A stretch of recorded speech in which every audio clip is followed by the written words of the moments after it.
ஓம் சத்குருப்யோ நமः. பார்த்தாக பிரதிபோதிதாம் பகவதாம் நாராயணேன ஸ்வயம்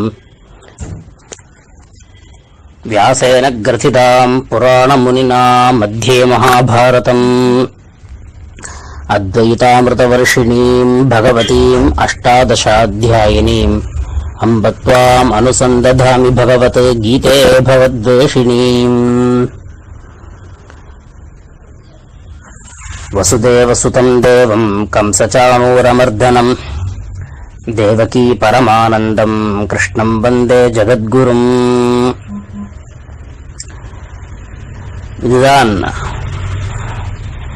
பகவத்கீதை என்னும் கணங்களுக்கு இருக்கக்கூடிய அனைத்து ஆஸ்திக பக்த மகாஜனர்களுக்கும் நல்வழியை நாடி வந்திருக்கக்கூடிய அனைத்து ஜாதி மத சகோதர சகோதரி குடும்பங்களுக்கும் ஸ்ரீ கிருஷ்ண பரமாத்மாவின் ஆசியில் மேலும் மேலும் நல்ல எண்ணங்கள், நல்ல ஆரோக்கியங்கள், நல்ல வளர்ச்சி பணிகள், தேசத்தில் ஒற்றுமை வளர வேண்டும், தேசபக்தி வளர வேண்டும் என பிரார்த்தனை செய்து கொண்டு இந்த பதிவை துவங்குகிறேன்.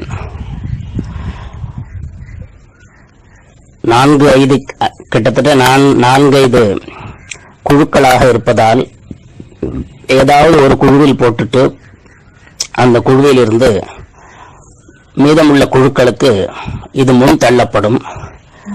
முதல் நாள் கொஞ்சம் முன்பின் இருக்கிறதுக்கு வாய்ப்பு இருக்கு. அதுக்கப்புறம் ஓரளவுக்கு அது சரி செய்யப்படும். இந்த குழுவில் உள்ள எல்லாருமே தங்களுடைய கருத்துக்கள், ஆலோசனைகள் எதுவாக இருந்தாலும் கூட மிக முக்கியமான கருத்துக்கள், ஆலோசனைகளை மட்டும் என்னுடைய தனிப்பட்ட எண்ணுக்கு அனுப்பிச்சு வைக்கணும். அட்மின் அப்படிங்கக்கூடிய எண்ணுக்கு 98 200 42 119 இந்த எண்ணுக்கு அனுப்பி வைக்கணும் அப்படின்னு உங்களை எல்லாரையும் வேண்டிக்கிறேன். மேற்கொண்டு இந்த பகவத்கீதை நமக்கு எப்படி கிடைச்சது, இதனுடைய ரொம்ப முக்கியத்துவம் என்ன, லோகம் முழுவதும் நம்ம தேசத்துல மட்டுமல்லாதக்கி எல்லா பாஷைகளிலும், லோகத்துல உள்ள பாரத தேசம் அல்லாதக்கி பாரத தேசத்துக்கு வெளியிலையும் கூட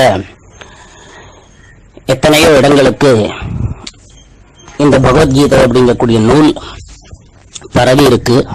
அது தன்னைத்தானே பரவி இருக்கக்கூடியது. யாரும் இதுக்காக பல லட்சம் ரூபாய் பிரச்சாரம் பண்ணி இதுக்குன்னு ஒரு குழுவெல்லாம் அமைக்கல. தன்னைத்தானே விரும்பி எல்லாரும் வந்து இந்த பகவத்கீதை எல்லாருக்கும் போயிருக்கு. லோகம் முழுவதும் உள்ள பாஷைகளில் போயிருக்கு. அந்த பகவத்கீதை உருவானது எப்படி என்று கேட்டால், சாதாரணமாக கௌரவ வம்சம், குரு வம்சம் என்று சொல்வார்கள், பாண்டு வம்சம் என்று சொல்வார்கள். இவர்களுக்குள் நடந்த ஒரு யுத்தம் நடக்கவிருந்தது. அந்த யுத்தத்திற்கு முன்னோடியாக அர்ஜுனன் என்று சொல்லப்படும் போர் வீரன், அந்த போர் வீரன் தீயவர்களை விரட்டி அடித்து, வஞ்சகம் செய்பவர்களை, நம்பிக்கை துரோகம் செய்பவர்களை கொன்று அதர்மத்தை ஒழித்து தர்மத்தை நிலைநாட்ட வேண்டும் அப்படிங்கக்கூடிய ஒரு நோக்கத்துல யுத்தத்தை ஆரம்பிக்கிறார். ஆரம்பிக்கிறதுக்காக ஸ்ரீ கிருஷ்ண பரமாத்மாவும் அதுக்கு ஒத்துழைச்சு, நானும் உன்னுடைய ரதத்தை ஓட்டுகிறேன் என்று சம்மதித்து அந்த ரதத்துல போறார். ஆனா யுத்த ரங்கத்துக்கு போனதுக்கு அப்புறம் அவர் ரொம்ப ஆச்சரியப்படுறார். பொதுவாகவே நமக்கு எல்லாமே நடக்கக்கூடிய ஒரு அதிர்ச்சி வைத்தியம் தான் அங்கேயே நடந்தது. அவர் தன்னுடைய ரதத்தை 2 பக்கமும் 2 ரத குழுக்களுக்குள்ளேயும், எதிராளிகளுக்கு நடுவிலையும் நம்ம குழுக்கு நடுவிலையும் என்னுடைய ரதத்தை நிப்பாட்டுங்கள், நான் நம்ம போராளிகள் யார் யார் வந்திருக்கா, எதிர்த்தரப்புல உள்ள போராளிகள் யார் யார் வந்திருக்கா, இதெல்லாம் பார்க்கணும்னு ஆசைப்படுறேன்ட்டு ஸ்ரீகிருஷ்ண பரமாத்மாவாக தேரோட்டியாக வந்த ஸ்ரீகிருஷ்ணனிடம் சொல்கிறார்கள். நம்மளுடைய சனாதன தர்மத்திலேயே ஒரு விசேஷம் என்ன அப்படின்னு கேட்டா, எந்த ஒரு அவதார புருஷர்களும் நான் தான் கடவுளாக வந்திருக்கிறேன் அப்படின்ட்டு எங்கேயுமே ஆரம்பத்தில் சொல்லிக்க மாட்டான். சாமானிய ஜனங்களாக சாதாரண மனுஷால மாதிரியே அவ பழகுவா, பேசுவா, போவா. அதுக்கப்புறம்தான் அவளுடைய லீலைகள், அவளுடைய அதிசயங்கள், அவளுடைய பேச்சுக்கள், உழைப்புகள் இதெல்லாம் பார்க்கும்போதுதான் தெரியும் இவ பகவானுடைய அவதாரம், சாட்சாத் பகவானே கீழே இறங்கி மனுஷ ரூபத்துல உலாவின் இருக்கா அப்படிங்கிறது நமக்கு தெரிய வரும். அப்படித்தான் ஸ்ரீகிருஷ்ண பரமாத்மாவும் அர்ஜுனனுக்கு சாதாரண ஒரு நண்பனாகத்தான் இருந்தார்.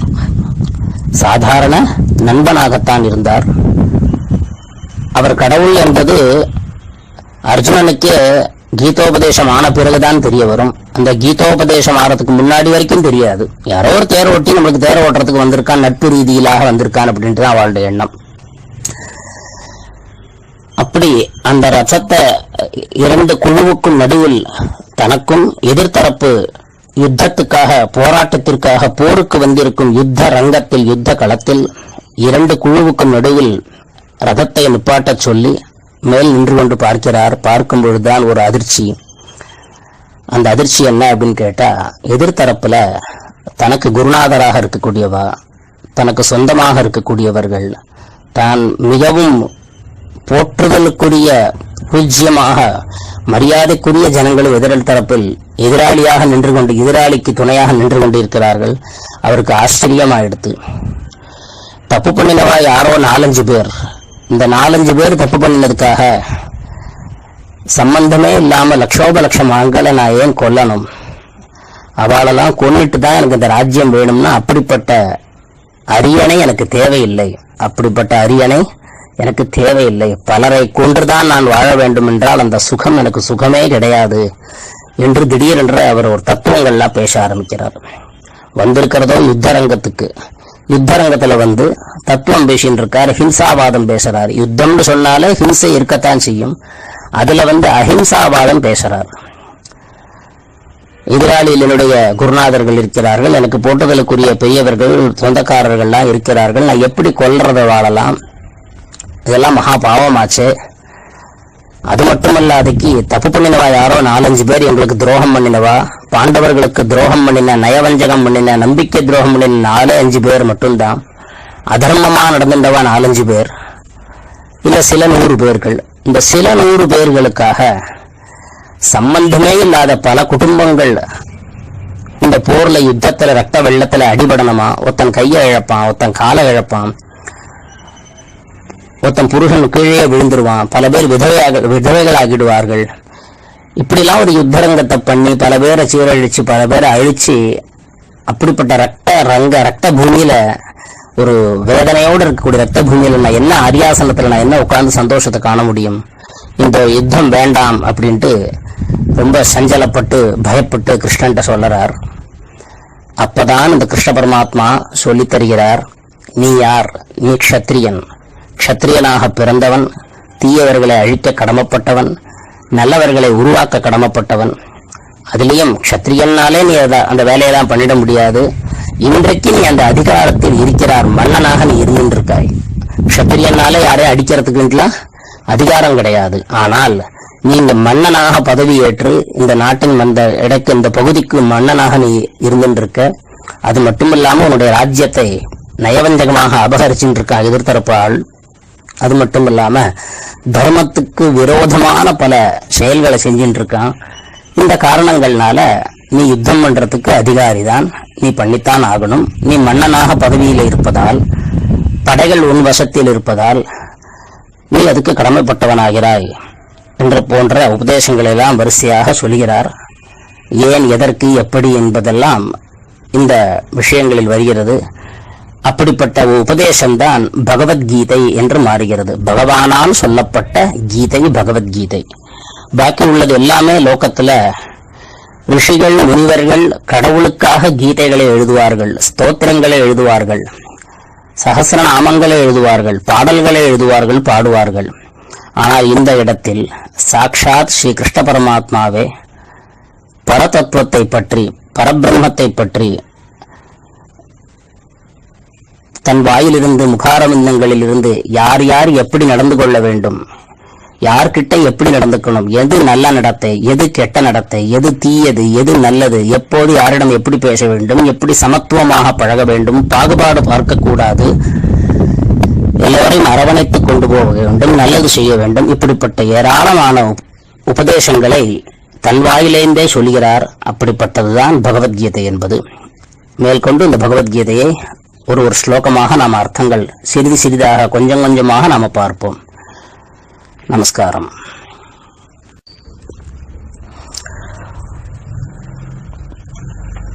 பகவத்கீதையின் மேல்கண்ட பதிவு பகவத்கீதை உருவான விதம் பற்றி பார்த்தோம். அடுத்ததாக பகவத்கீதையில் இருக்கக்கூடிய 18 அத்தியாயங்கள். அத்தியாயம் என்று சொன்னால் ஒரு அத்தியாயமும் கூட சில எண்ணிக்கையில் சில ஸ்லோகங்களை கொண்டிருக்கும். ஒரு அத்தியாயமும் வித்தியாசமான எண்ணிக்கையில் ஸ்லோகங்களை கொண்டிருக்கும். அதைத்தான் நாம அத்தியாயம் என்கிறோம். அதுல முதல் அத்தியாயம் என்ன அப்படின்னு கேட்டா அர்ஜுன விஷாத யோகம் அப்படின்னு பேரு. இந்த 18 அத்தியாயங்களுக்கும் கூட யோகம் யோகம் யோகம் என்ற பெயர் வச்சிருக்கா. யோகம் என்றால் சேர்வது என்ற அர்த்தம். யோகம் என்றால் சேர்வது, ஒருங்கிணைவது. அப்படியாக முதல் அத்தியாயத்துக்கு பேரு அர்ஜுன விஷாத யோகம். அர்ஜுனன் ரொம்ப துக்கமாக, துயரமாக இருந்து மனசு சஞ்சலப்பட்டு என்ன பண்ணணும் அப்படின்னு தர்ம சங்கடத்துல மாட்டின்று முழித்துக்கூடியது. அந்த மாதிரி சந்தர்ப்பங்கள்ல அவர் பேசக்கூடிய பேச்சு, அதுக்கு ஸ்ரீகிருஷ்ண பரமாத்மா சொல்லக்கூடிய பதில்கள், இது சம்பந்தப்பட்ட விஷயங்களை கொண்டதுதான் அர்ஜுன விஷாத யோகம். அர்ஜுன விஷாத யோகம். அந்த ஸ்லோகம் இப்படி இருக்கு. அது நடந்துட்டு இருக்கும் பொழுது அதுல திருதராஷ்டிரன் அப்படிங்கக்கூடியவர் தான் கேட்கிறார். திருதராஷ்டிரர் வீட்டிலேயே இருக்கிறார், யுத்த ரங்கத்துக்கு போகலை. அந்த திருதராஷ்டிரர் கேட்கிறார் சஞ்சயனை பார்த்து, ஹே சஞ்சயா, யுத்த ரங்கத்துக்கு அவள்லாம் போயிருக்காளே, அங்க என்ன விஷயம், என்ன நடந்ததுதா தெரியுமா உனக்கு அப்படின்னு கேட்கிறார். அவரும் கூட அங்க நடந்த சில விஷயங்களை ஞான திருஷ்டியினால தெரியப்படுத்துறார். தர்மக்ஷேத்ரே குருக்ஷேத்ரே சமவேதாயுயுத்சவஹ மாமகாஹ பாண்டவாஸ்சைவ கிமகுர்வத சஞ்சய. தர்மக்ஷேத்ரே குருக்ஷேத்ரே சமவேதாயுயுத்சவஹ மாமகாஹ பாண்டவாஸ்சைவ கிமகுர்வத சஞ்சய. குருக்ஷேத்திரம் சொல்லக்கூடிய இடம்தான் வடதேசத்துல உத்தரப்பிரதேச இடங்கள்ல, அதாவது வடநாட்டில் இருக்கக்கூடிய இடம். இன்னைக்கும் அந்த இடம் குருக்ஷேத்திரம்னு சொல்லுகிறார்கள். கௌரவர்கள், குரு வம்சத்தின் கௌரவர்கள் பிறந்து வளர்ந்து வாழ்ந்த பூமி குருக்ஷேத்திரம் என்று பெயர். அந்த குருக்ஷேத்திரம்ங்கிறது வெறும் சாதாரண பூமி அல்ல, தர்மக்ஷேத்திரமும் கூட. எதற்காக அந்த குருக்ஷேத்திரத்துக்கு தர்மக்ஷேத்திரம் என்று பெயர் வந்தது அப்படின்னு கேட்டா, பிரபஞ்சத்தில் உள்ள எல்லா நாடுகளுக்கும், எல்லா தேசங்களுக்கும், சமஸ்த ஜாதி மனுஷர்களுக்கும் கூட தர்மத்தை பகவானே சாட்சாத்தாக தன்னுடைய வாயால சொன்ன இடம் அந்த இடம். தர்மத்துக்கும் அதர்மத்துக்கும் யுத்தம் நடந்து, நல்லவர்களுக்கும் கெட்டவர்களுக்கும் யுத்தம் நடந்து, கெட்டவர்களை ஒழித்து நல்லவர்களை காப்பாற்றி தர்மத்தை நிலைநாட்டிய இடம் தர்மக்ஷேத்திரம். ஒரு யுத்தம்னா எப்படி பண்ணணும், ஒரு யுத்தத்தின் தலைவன் எப்படி இருக்க வேண்டும், பணியாளன் எப்படி இருக்க வேண்டும், தேரோட்டி எப்படி இருக்கணும், போர் வீரர்கள் எப்படி இருக்கணும், சம்சாரிகள் எப்படி இருக்கணும், சன்னியாசிகள் எப்படி இருக்கணும், குழந்தைகள் எப்படி இருக்கணும் இப்படின்னு ஒரு பாடங்களையும் சொல்லி வச்ச இடம். பக்தினா என்ன, எத்தனை விதமான பக்திகள் உண்டு, எதை எது சாப்பிடணும், எது சாப்பிட்டா என்னென்ன விளைவுகள் உண்டாகும், எந்த உணவை சாப்பிடலாம், அதை சாப்பிடுவது எப்படி, இப்படி எல்லாம் பலவிதமான தர்ம விஷயங்களை சொன்ன இடம் தர்மக்ஷேத்திரம். அதனால இந்த குருக்ஷேத்திரத்துக்கு பேர் என்னது, தர்மக்ஷேத்திரம்னு பேரு. அப்படிப்பட்ட இடத்துல சமவேதாக யுயுத்சவா, யுத்தம் பண்றதுக்காக எதிரும் புதிருமாக நின்று கொண்டிருக்கிறார்கள். மாமகாக பாண்டவாశ్చைவ, என்னுடைய ஆசாமியும் திருதராஷ்டிரர் கேட்கிறார், என்னுடைய சொந்தக்காராலும்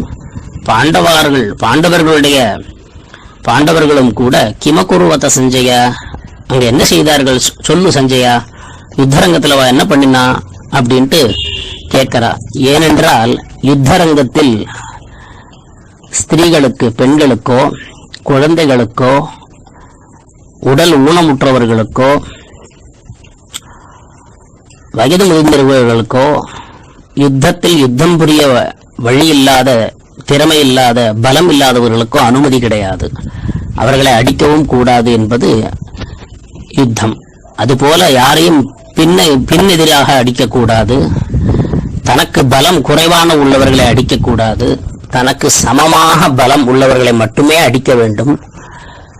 நிராயுத பாணியை அடிக்கக்கூடாது, கையில் ஆயுதங்கள் இருப்பவனை மட்டுமே அடிப்பதற்கு அதிகாரம் உண்டு. இப்படியெல்லாம் தர்ம யுத்தம்ட்டு ஒன்று உண்டு. அந்த தர்ம யுத்தம் தான் பண்ணணும். தர்ம யுத்தம் பண்ணவில்லை என்றால், யுத்தம் செய்தால் பாபம் பிடிக்கும், கேடு உண்டாகும், மறுபிறவியில் கெடுதல் உண்டாகும், இந்த பிறவியிலும் கெடுதல் உண்டாகும். அதனால தர்ம யுத்தத்துக்கு என்று சில நியமங்கள் உண்டு. தர்ம யுத்தம் தான் நாம பண்ணலாம், மற்ற யுத்தங்கள் செய்யக்கூடாது. கிமகுர்வத சஞ்சய, அந்த இடத்துல என்ன நடந்தது, என்ன செய்தார்கள் என்று கேட்கிறார். அதற்கு சஞ்சயன் சொல்கிறார், திருஷ்ட்வா து பாண்டவானீகம் யூடம் துரியோதனஸ்ததா ஆச்சாரியமுபசங்கம்ய ராஜா வசனமப்ரவீத். திருஷ்ட்வா து பாண்டவானீகம் யூடம் துரியோதனஸ்ததா ஆச்சாரியம் உபசங்கம்ய ராஜா வசனமப்ரவீத் என்கிறார். தன்னுடைய பாண்டவானீக்கம், பாண்டவர்களுடைய ஜனங்கள் யுத்தத்திற்காக எவ்வளவு பேர் வந்திருக்கிறாளோ அவளை பார்த்துவிட்டு, யூடம் துரியோதனஸ்ததா, அதே போல துரியோதனன் துஷ்டனாக இருக்கக்கூடிய முக்கிய போராளியான, முக்கிய எதிரியான, ஒரு அதர்மிஷ்டனான, ஒரு கெட்டவனான துரியோதனன், அந்த துரியோதனனால் சேகரிக்கப்பட்டு அமைக்கப்பட்டு கட்டமைக்கப்பட்ட அந்த யுத்தரங்கம் என்ன உண்டோ அதையும் பார்த்துவிட்டு, ஆச்சாரியம் உபசங்கம்ய துரோணாச்சாரியரை பார்த்துவிட்டு கேட்கிறார். ராஜா வசனம் அப்ரவீத், துரோணாச்சாரியரை பார்த்து வச்சனம் அப்ரவீத் பேசுகிறார். பஷ்யீதாம் பாண்டுபுத்ராணாம் ஆச்சாரியமஹதீம் சமூம் வ்யூடாம் த்ருபதபுத்ரேண தவ சிஷ்யேண தீமதா. ஆச்சாரியரே, உங்களுடைய புத்திசாலியான சீடனான துருபதனின் குமாரன் திருஷ்டத்யும்னனால் அணிவகுக்கப்பட்ட பாண்டுபுத்திரர்களின் இந்த மிகப்பெரிய படையை பாருங்கள். இந்த பாண்டவர்களுடைய யுத்தரங்கத்துக்குண்டான அணி என்ன இருக்கு, இந்த படையை கட்டமைத்ததே, இதை வியூகம் செய்தது யார் அப்படின்னு கேட்டால் துருபதன் அப்படின்னு சொல்லக்கூடிய அந்த துருபத மகாராஜாவுடைய மகன் திருஷ்டத்யும்னன் தான். இதுக்கு பாண்டவர்களுடைய அணி, பாண்டவர் அணியை கட்டமைத்தவன் துருபத மகாராஜாவினுடைய மகனான திருஷ்டத்யும்னன். அவன் தான் இதெல்லாம் கட்டமைப்பான். எப்படி கட்டமைப்பது, யார் யார் தரையில் நின்று போராட வேண்டும், யார் யார் குதிரையில் நின்று போராட வேண்டும், எங்கு ரதங்களை வைக்க வேண்டும், யாரு பலகீனமாக உள்ளவர்கள், யாரு பலம் அதிகமாக உள்ளவர்கள், அப்படி என்கிறதெல்லாம் பார்த்துண்டு அவளை முன்ன நிறுத்தணும், யார பின்னாடி நிப்பாட்டணும், எதை ஓரமா நிப்பாட்டணும், இதெல்லாம் பாட்டு யுத்தரங்கத்துல அணிவகுக்கிறது. அதை துருபதனுடைய மகனான திருஷ்டத்யும்னன் தான் செஞ்சார். அத்ர சூரா மகேஸ்வாசா பீமார்ஜுன சமாயுதி யுகுதானோ விராட்டஸ்ச த்ருபதஸ்ச மகாரதः அத்ர சூரா மகேஷ்வாசாः பீமார்ஜுன சமாயுதி யுகுதானः விராட்டஸ்ச த்ருபதஸ்ச மகாரதः திருஷ்டகேதுः சேகிதானः காசிராஜஸ்ச வீரியவான் புருஜித் குந்திபோஜஸ்ச शैब्यश्च नरपुङ्गवः युधामन्युश्च विक्रान्त उत्तमोजाश्च वीर्यवान् सोमपुत्रः द्रौपदेयाश्च सौभद्रः द्रौपदेयाश्च सर्व एव महारथाः. அப்பா, இந்த இடத்துல பெரிய பெரிய மகாசூரர்கள் இருக்கிறார்கள், மிக பராக்கிரமசாலியானவர்கள் இருக்கிறார்கள், மகேஷ்வாசாக பெரிய பெரிய பானங்களை விடுபவர்கள் இருக்கிறார்கள். எதிர்த்தரப்பில் இருக்கக்கூடிய பீமனுக்கும் எதிர்த்தரப்பில் இருக்கக்கூடிய அர்ஜுனனுக்கும் ஈடு கொடுத்து யுத்தம் செய்யக்கூடிய பெரிய பெரிய ஆட்கள் எல்லாம் நம்மள்ட்ட இருக்கிறார்கள். அவர்களுடைய பெயர்கள் என்னென்ன அப்படின்னு கேட்டால், சாத்யகி, விராடன், மகாரதியான ராஜா துருபதன், திருஷ்டகேது, சேகிதானன், பலசாலியான காஷிராஜன், புருஜித், குந்தி போஜன், மனிதர்களிலேயே மிகவும் சிறந்த ஷைபியன், அதிபராக்கிரமமாக இருக்கக்கூடிய யுதாமன்யு, மிகவும் பலசாலியான உத்தமவுஜர்கள், சுபத்ரான் அழைக்கக்கூடிய அந்த பெண்ணின் மகனான குமாரனான அபிமன்யுவும் இங்கு வந்திருக்கிறார்கள். அதே போல திரௌபதியின் 5 புதல்வர்களும் அவர்கள் எல்லோருமே மகாரதிகளாக இருக்கிறார்கள். திரௌபதியின் 5 புதல்வர்களும் கூட இங்கே வந்திருக்கிறார்கள் என்று சொல்றார். அஸ்மாகந்து விசிஷ்டாகே தான்யபோத த்விஜோத்தமா நாயகா மம சைன்யஸ்ய சம்ஞார்த்தம் தான் பிரவீமிதே.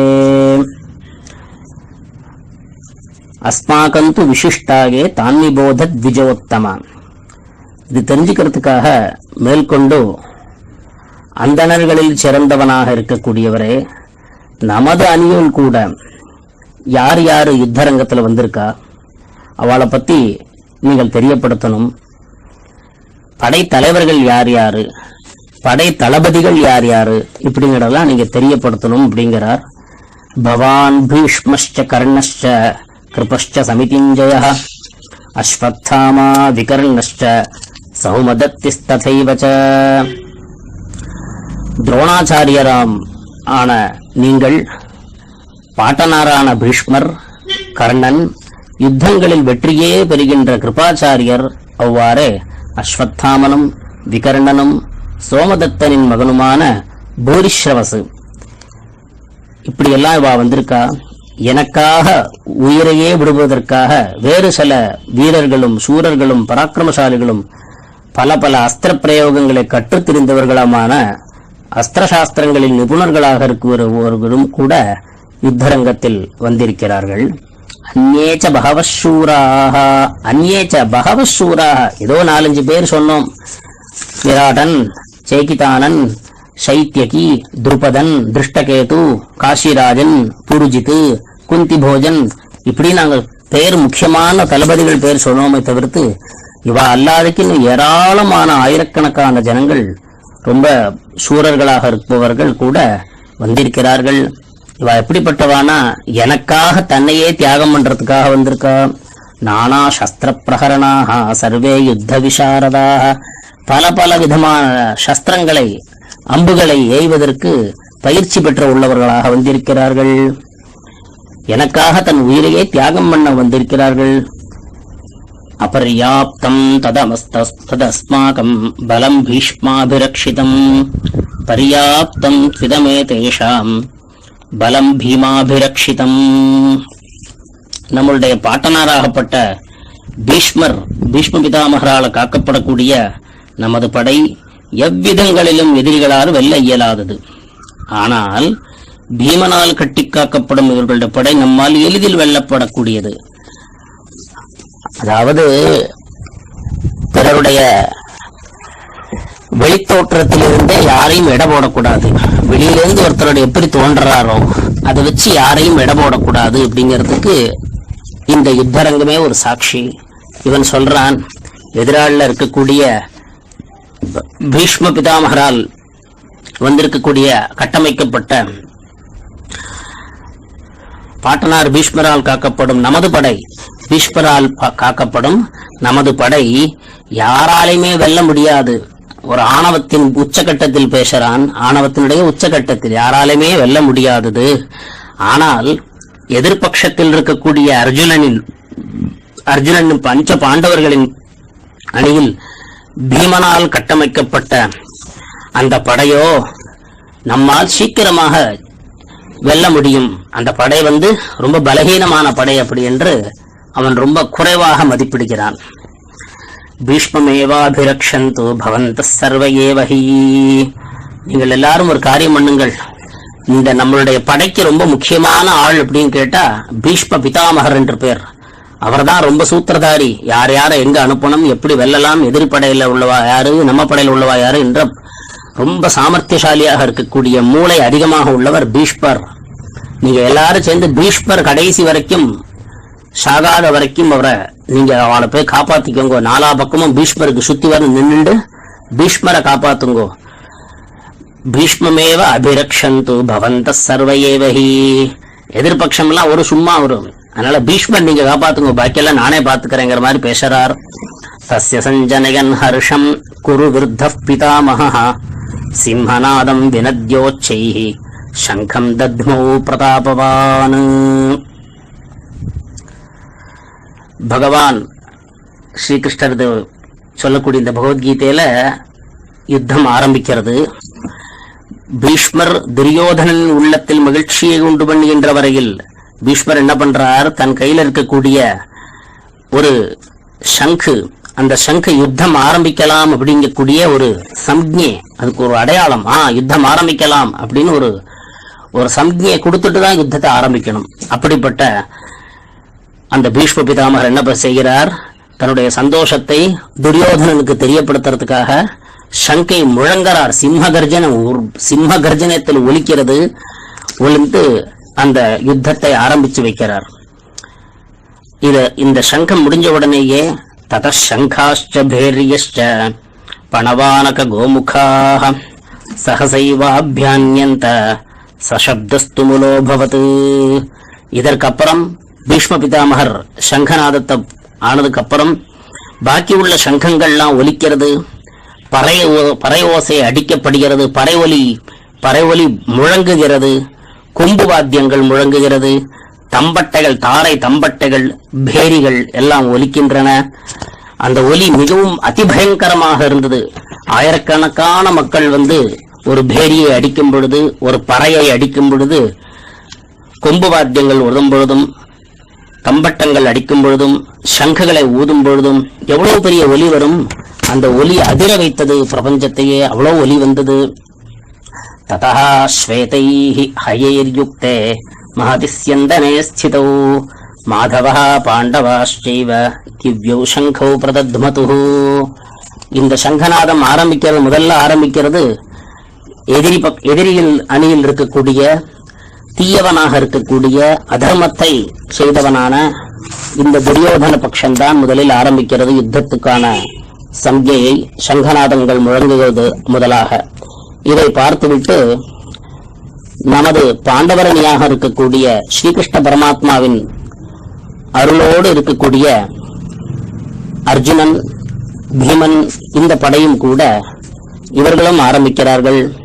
ததா ஸ்வேதைர் ஹயைருக்தே, வெள்ளை குதிரையில் இருந்து கொண்டு, அவர்கள் வெள்ளை குதிரையில் மேல் உட்கார்ந்து கொண்டு, மகதிஸ்யந்தனே ஸ்திதௌ, வெள்ளை குதிரையால் பூட்டப்பட்ட உயர்ந்த தேரில், மகதிஸ்யந்தனே மிகவும் உயர்ந்த தேர். அந்த தேர் எவ்வளவு பெருசா இருக்கும்னு கேட்டா யுத்தரங்கத்தில் உள்ள அத்தனை பேரையுமே பார்க்கலாம். மேல இருந்து தூரத்தில் இருக்கக்கூடியவா கூட கண்ணுக்கு தெரியும். அவ்வளவு உயரமான அந்த ரதத்தில் இருந்து கிருஷ்ண பரமாத்மாவும் அர்ஜுனனும் தெய்வீகமான சங்கை முழங்குகிறார்கள்.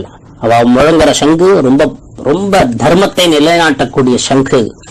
தெய்வீகமான சங்குகளை மாதவகா பாண்டவஸ்சைவ, பாண்டுபுத்திரர்களும் மாதவனாக இருக்கக்கூடிய கிருஷ்ணனும் முழங்குகிறார்கள். பாஞ்சஜன்யம் ஹிருஷிகேஷ தேவதத்தம் தனஞ்சய பௌண்ட்ரம் தத்மோ மகாசங்கம் பீமகர்மாவிருகோதரஹ. ஸ்ரீகிருஷ்ண பரமாத்மாவினுடைய கையில் இருக்கக்கூடிய சங்குக்கு பேரு பாஞ்சஜன்யம் என்று பெயர். ஸ்ரீகிருஷ்ண பரமாத்மாவுடைய கையில் இருக்கக்கூடிய சங்குக்கு பெயர் பாஞ்சஜன்யம். அந்த பாஞ்சஜன்யம்ங்கிற சங்கிலிருந்து அவர் சங்கை முழங்குகிறார் கிருஷ்ண பரமாத்மா. அர்ஜுனன் தேவதத்தம் என்ற பெயர் கொண்ட சங்கை முழங்குகிறார். அர்ஜுன் கையில் உள்ள சங்குக்கு பேர் என்ன? அந்த அர்ஜுனன் கையில் இருக்கக்கூடிய சங்குக்கு பேரு தேவதத்தம். பயங்கரமாக செயல் புரியும் பீமசேனன், தன் கையில் இருக்கக்கூடிய பீமசேனன் யுத்தம் பண்றதுல ரொம்ப பலசாலி. அந்த பீமன் சேனன் என்ன பண்றான்? தன் கையில உள்ள பவுண்ட்ரம் சொல்லக்கூடிய அந்த பெரிய சங்கை முழங்குகிறார். மேற்கொண்டு நாளை பார்ப்போம் அடுத்தது என்ன நடந்தது, அடுத்தடுத்த ஸ்லோகங்கள் என்ன அப்படின்ட்டு. ஓம் சத்குருப்யோ நமஹ. பார்த்தாக பிரதிபோதிதாம் பகவதாம் நாராயணேன ஸ்வயம் व्यासेन ग्रथिताम् पुराणमुनिना मध्ये महाभारतम् अद्वैतामृतवर्षिणीम् भगवतीम् अष्टादशाध्यायिनीम् अम्ब त्वाम् अनुसन्दधामि भगवत् गीते भवद्वेषिणीम्. वसुदेवसुतम् देवम् कंसचाणूरमर्दनम् देवकी परमानन्दम् कृष्णम् वन्दे जगद्गुरुम्. இதுதான் பகவத்கீதை என்னும் கணங்களுக்கு இருக்கக்கூடிய அனைத்து ஆஸ்திக பக்த மகாஜனர்களுக்கும் நல்வழியை நாடி வந்திருக்கக்கூடிய அனைத்து ஜாதி மத சகோதர சகோதரி குடும்பங்களுக்கும் ஸ்ரீ கிருஷ்ண பரமாத்மாவின் ஆசியில் மேலும் மேலும் நல்ல எண்ணங்கள், நல்ல ஆரோக்கியங்கள், நல்ல வளர்ச்சி பணிகள், தேசத்தில் ஒற்றுமை வளர வேண்டும், தேசபக்தி வளர வேண்டும் என பிரார்த்தனை செய்து கொண்டு இந்த பதிவை துவங்குகிறேன். 4-5 கிட்டத்தட்ட 4-5 குழுக்களாக இருப்பதால் ஏதாவது ஒரு குழுவில் போட்டுட்டு அந்த குழுவில் இருந்து மீதமுள்ள குழுக்களுக்கு இது முன் தள்ளப்படும். முதல் நாள் கொஞ்சம் முன்பின் இருக்கிறதுக்கு வாய்ப்பு இருக்கு. அதுக்கப்புறம் ஓரளவுக்கு அது சரி செய்யப்படும். இந்த குழுவில் உள்ள எல்லாருமே தங்களுடைய கருத்துக்கள், ஆலோசனைகள் எதுவாக இருந்தாலும் கூட மிக முக்கியமான கருத்துக்கள், ஆலோசனைகளை மட்டும் என்னுடைய தனிப்பட்ட எண்ணுக்கு அனுப்பிச்சு வைக்கணும். அட்மின் அப்படிங்கக்கூடிய எண்ணுக்கு 98 200 42 119 இந்த எண்ணுக்கு அனுப்பி வைக்கணும் அப்படின்னு உங்களை எல்லாரையும் வேண்டிக்கிறேன். மேற்கொண்டு இந்த பகவத்கீதை நமக்கு எப்படி கிடைச்சது, இதனுடைய ரொம்ப முக்கியத்துவம் என்ன, லோகம் முழுவதும் நம்ம தேசத்துல மட்டுமல்லாதக்கி எல்லா பாஷைகளிலும், லோகத்துல உள்ள பாரத தேசம் அல்லாதக்கி பாரத தேசத்துக்கு வெளியிலையும் கூட எத்தனையோ இடங்களுக்கு இந்த பகவத்கீதை அப்படிங்கக்கூடிய நூல் பரவி இருக்கு. அது தன்னைத்தானே பரவி இருக்கக்கூடியது. யாரும் இதுக்காக பல லட்சம் ரூபாய் பிரச்சாரம் பண்ணி இதுக்குன்னு ஒரு குழுவெல்லாம் அமைக்கல. தன்னைத்தானே விரும்பி எல்லாரும் வந்து இந்த பகவத்கீதை எல்லாருக்கும் போயிருக்கு. லோகம் முழுவதும் உள்ள பாஷைகளில் போயிருக்கு. அந்த பகவத்கீதை உருவானது எப்படி என்று கேட்டால், சாதாரணமாக கௌரவ வம்சம், குரு வம்சம் என்று சொல்வார்கள், பாண்டு வம்சம் என்று சொல்வார்கள். இவர்களுக்குள் நடந்த ஒரு யுத்தம் நடக்கவிருந்தது. அந்த யுத்தத்திற்கு முன்னோடியாக அர்ஜுனன் என்று சொல்லப்படும் போர் வீரன், அந்த போர் வீரன் தீயவர்களை விரட்டி அடித்து, வஞ்சகம் செய்பவர்களை, நம்பிக்கை துரோகம் செய்பவர்களை கொன்று அதர்மத்தை ஒழித்து தர்மத்தை நிலைநாட்ட வேண்டும் அப்படிங்கக்கூடிய ஒரு நோக்கத்துல யுத்தத்தை ஆரம்பிக்கிறதுக்காக